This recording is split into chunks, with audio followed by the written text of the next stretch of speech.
پروردگار عالم اس آیت مبارکہ میں یہ ارشاد فرما رہا ہے کہ الذین یتبعون الرسول النبی الامی، وہ لوگ جو اتباع کرتے ہیں کس کا؟ رسول کا، نبی کا، امی کا. الذی یجدونہ مکتوبا عندہم فی التوراۃ والانجیل، وہ قیامت تک اس نبی کے تذکرے کو توریت اور انجیل میں پاتے ہیں اور پاتے رہیں گے.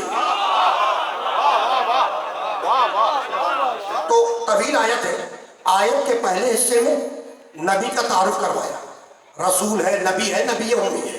اور اسی آیت کے دوسرے حصے میں اغراض بعثت بیان کیے کہ ہم نے اس آخری نبی کو بھیجا کیوں.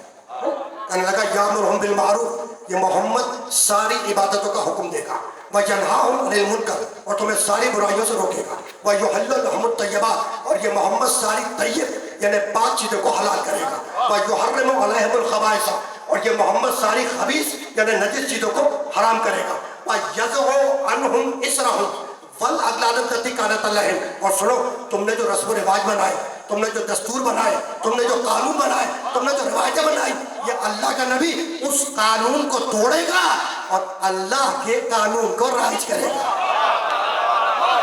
بھائی ساری نیکیوں کا حکم دے گا، ساری نیکیاں جانتا ہے جبھی تو حکم دے گا، ساری برائیوں سے روکے گا، ساری برائیاں جانتا ہے جبھی تو روکے گا، سارے طیبات کو حلال کرے گا، سارے طیبات جانتا ہے جبھی تو حلال کرے گا، سارے خبائث کو حرام کرے گا، سارے خبائث جانتا ہے جبھی تو حرام کرے گا. تمہارے دستور و قانون کو جانتا ہے جبھی تو توڑے گا، اللہ کے قانون کو جانتا ہے جبھی تو رائج کرے گا. تو اتنا سب کچھ جانتا ہے، اس کے باوجود کہہ رہے ہو کہ نہ لکھنا جانتا ہے نہ پڑھنا جانتا ہے.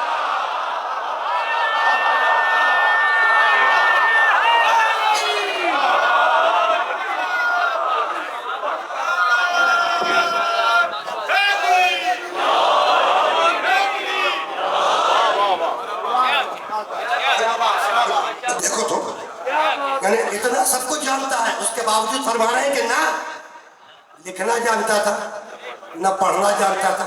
اچھا بھائی لکھنا پڑھنا نہیں جانتا تھا تو جب قلم مانگ رہا تھا تو دے دیتے.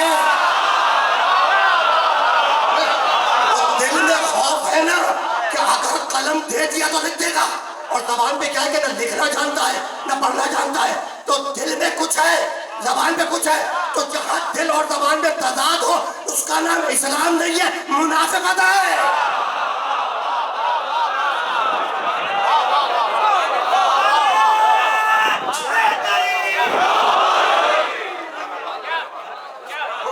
رکنا نہیں ہے، رکنا نہیں ہے. تاخیر سے ممبر پر آیا اس لیے جانا بڑی تیزی کے ساتھ آگے ہے. اور تو لکھنا نہیں جانتا تھا، پڑھنا نہیں جانتا تھا. اچھا مطلب یہ پہلی وحی کس سورے کی ہے؟ پہلی وحی 114 سورے ہیں نا، تو پہلی وحی جو 5 آیتیں نازل ہوئی، پہلی وحی وہ کس سورہ کی ہے؟ سورہ علق 96واں سورہ. بسم اللہ الرحمن الرحیم. یعنی اب قرآن کا نزول ہو رہا ہے، آغاز ہو رہا ہے. اس سے پہلے کوئی آیت نازل نہیں ہوئی، پہلے نزول میں کہہ رہا ہے. یعنی جو 5 آیتیں نازل ہوئی، بسم اللہ الرحمن الرحیم، اقرا بسم ربک الذی خلق، خلق الانسان من علق، اقرا وربک الاکرم الذی علم بالقلم، علم الانسان ما لم یعلم. میں جملہ ہدیہ کرنے سے پہلے نا یہ پھر تمہیں باور کرانا چاہ رہا ہوں کہ آغاز ہو رہا ہے نزول قرآن کا. اس سے پہلے کوئی وحی میرے نبی پر نازل نہیں ہوئی، پہلی وحی ہے. پہلی وحی میں اللہ کیا کہہ رہا ہے؟ اقرا بسم ربک الذی خلق. حبیب پڑھو، اپنے رب کے نام سے پڑھو جس نے خلق کیا. خلق الانسان من علق، جس نے انسان کو، پوری انسانیت کو جبے و خون سے پیدا کیا. دوسری مرتبہ کہہ رہا ہے اقرا وربک الاکرم. حبیب پڑھو، تمہارا رب بڑا کریم ہے. تمہارا رب بڑا، حبیب پڑھو تمہارا رب بڑا کریم ہے. الذی علم بالقلم، اور یہ تمہارا رب وہ ہے جس نے قلم کے ذریعے تعلیم دی، قلم کے ذریعے لکھنا سکھلایا. تو پہلی وحی میں پڑھنے کا بھی تذکرہ ہے، لکھنے کا بھی تذکرہ ہے. اس کے باوجود کہہ رہے ہیں کہ نہ لکھنا جانتا تھا نہ پڑھنا جانتا تھا. تو جنہیں اللہ کی پہلی وحی پہ اعتبار نہ ہو، انہیں نبی کی آخری تحریر پہ اعتبار.